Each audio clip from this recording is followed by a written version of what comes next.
For today's book, we're going to be reading If I Ran the Zoo by Dr. Seuss.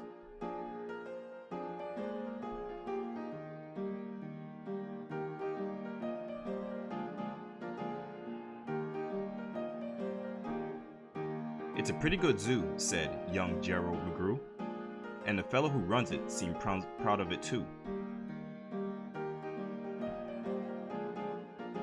But if I ran the zoo, said young Gerald McGrew, I'll make a few changes. That's just what I'll do. The lions and tigers and that kind of stuff they have here are not quite good enough. You see things like these in just any old zoo. You're awfully old-fashioned. I want something new. So I'll open up the cage and unlock every pen, let the animals go, and start over again. And somehow or other, I think I could find some beasts of much more unusual kind.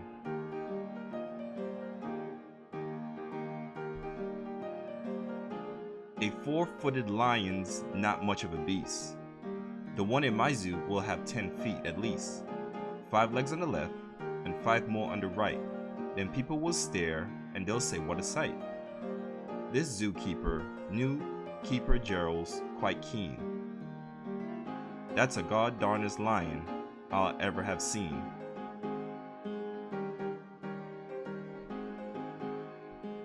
My new zoo, McGrew Zoo, will make people talk.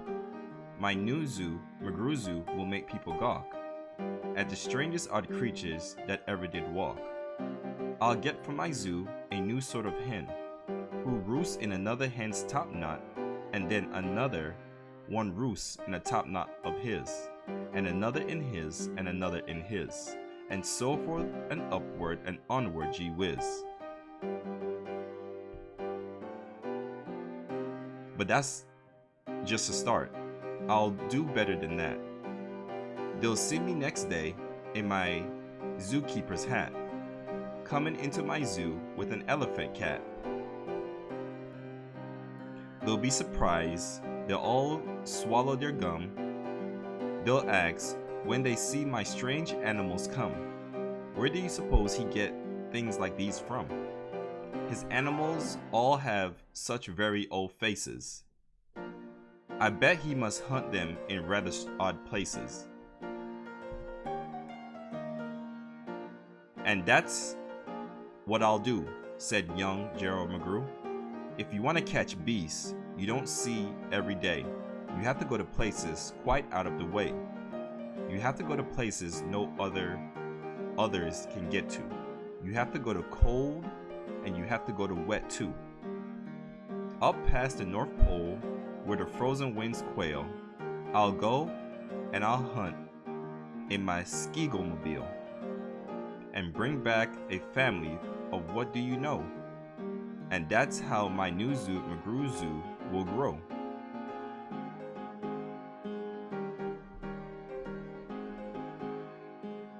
I'll hunt in the mountains of Zumba Matan with helpers who all wear their eyes at a slant, and capture a fine fluffy bird called a buster who only eats custards with sauce made of mustard, and also a very fine beast called a flustered who only eats mustard with sauce made of custard.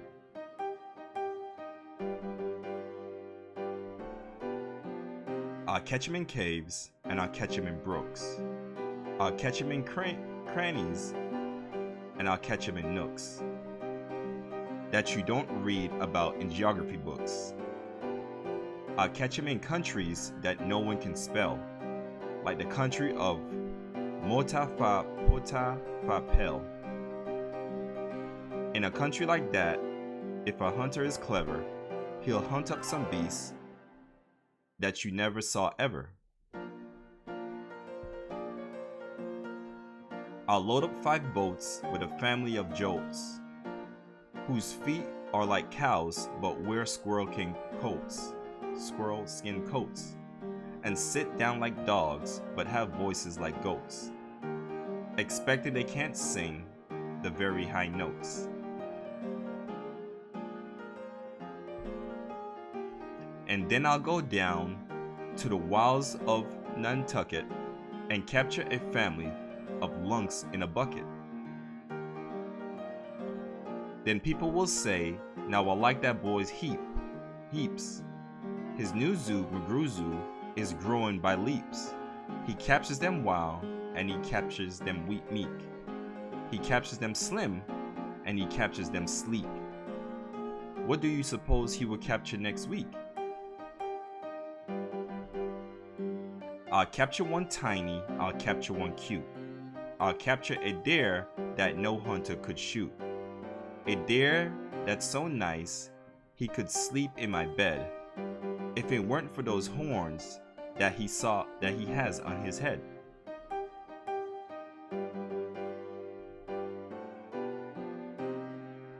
And speaking of horns that are just a bit queer, I'll bring back a very odd family of deer.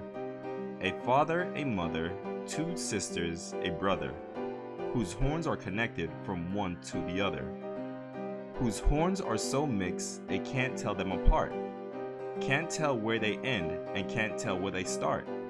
Each deer mighty puzzle he'll never yet found, if his horns are hers or the other way around. I'll capture them fat, I'll capture them scrawny. I'll capture a scragglefoot mulligatawin, a high-stepping animal fast as the wind, from the blistering sands of desert of Zin. This beast is the beast that the brave chieftain rides when they want to go fast to find some place to hide. A mulligatawin is fine for my zoo, and so is a chieftain I'll bring back too. In the far western part of southeast North Dakota lives a very fine animal called Iota. But I'll capture one who is even much finer in the northeastern west part of South Carolina. When people see him, they will say, now, by thunder, this new zoo, McGrew Zoo, is really a wonder. Most beasts are quite friendly, but still in some lands. Some beasts are too dangerous to catch with bare hands. For those that are ugly and vicious and mean, I'll build a bad animal catching machine. It's rather expensive to build such a kit, but with it a hunter can never get bit. A zoo should have bugs, so I'll capture a squirrel whose legs are snarled up in a terrible snarl. And then I'll go out and capture some chugs, some keen shooter, mean shooter, bean shooter bugs. I'll go to the African land of Zerka and bring back a tizzle-topped Tuft Mazurka, a kind of canary with quite a tall throat. His neck is so long if he swallows an oat. For breakfast the first day of April, they say it has to go down such a very long way that it gets to his stomach the 5th of May.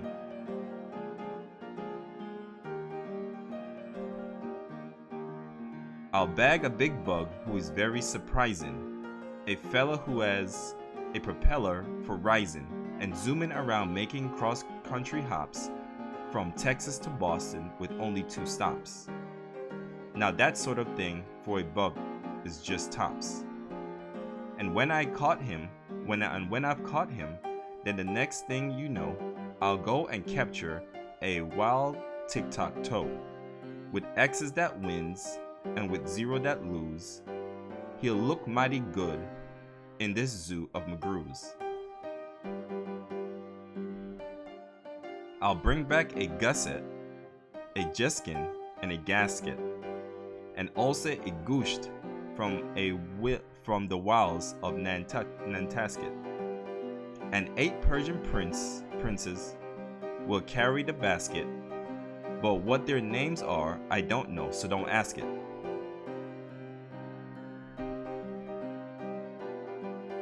In a cave in Khartoum lives a beast called a Natch that no other hunter been able to catch. He's hidden for years in a cave with a pout, and no one's been able to make him come out. So I'll coax him out with a wonderful meal that's cooked by my cooks in a cookermobile. They'll fix up a dish that is just to his taste, 3 chicken crochets made of library paste. Then sprinkle with peanut shucks, pickled and minced, then baked at 600 degrees, and then iced. It's mighty hard cooking to cook up such feasts, but that's how the new zoo, McGrew Zoo, gets beasts. I'll go to a faraway mountains of Tuft near the river of Noops, and I'll bring back a upsk, a sort of a kind of a thingamaboobsk, who only eats rhubarb and corn on the cobs. Then people will flock to my zoo in a mopsk. McGrew, they will say, does a wonderful jobsk. He hunts with such vim and he hunts with such vigor. His new zoo, McGrew Zoo, gets bigger and bigger. And speaking of birds, there's the Russian Polumsky, whose head ski is red ski and belly is blue ski. I'll get one of them for my name, Zewski McGrewski.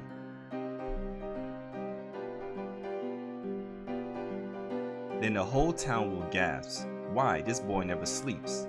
No keeper before ever kept what he keeps. There's no telling what that young fellow will do. And then, just to show them, I'll wait to Kagru and bring back a Itkutcht, a Prip, and a Pru, a Nurkle, a Nerd, and a Surshucker too. I'll hunt in the jungles of Hippo No Hungers and bring back a flock of wild Bippo No Bungus.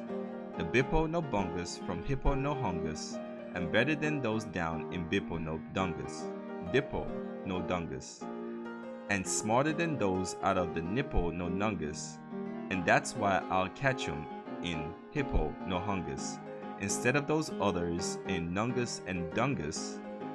And people will say when they see these bips bounding, the zookeeper, new keeper's simply astounded. He travels so far that you'll think he's would drop. What do you suppose this young fellow will stop? Stop? Well, I should, but I won't stop until I've captured the Fizza Ma Wizza Ma Dill, the world's largest bird from the island of Gawk, who only eats pine trees and spits out bark. And boy, when I get him back home to my park, the whole world will say, young McGrew made his mark. He's built a zoo better than Noah's whole ark. These wonderful, marvelous beasts that he chooses have made him the greatest of all the McGrews.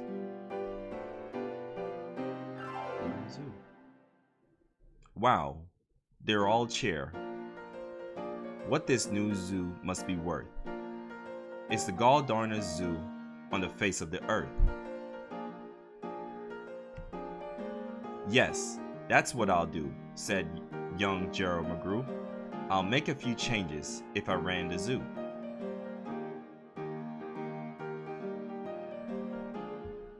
Thank you for listening. Please like, subscribe, and comment.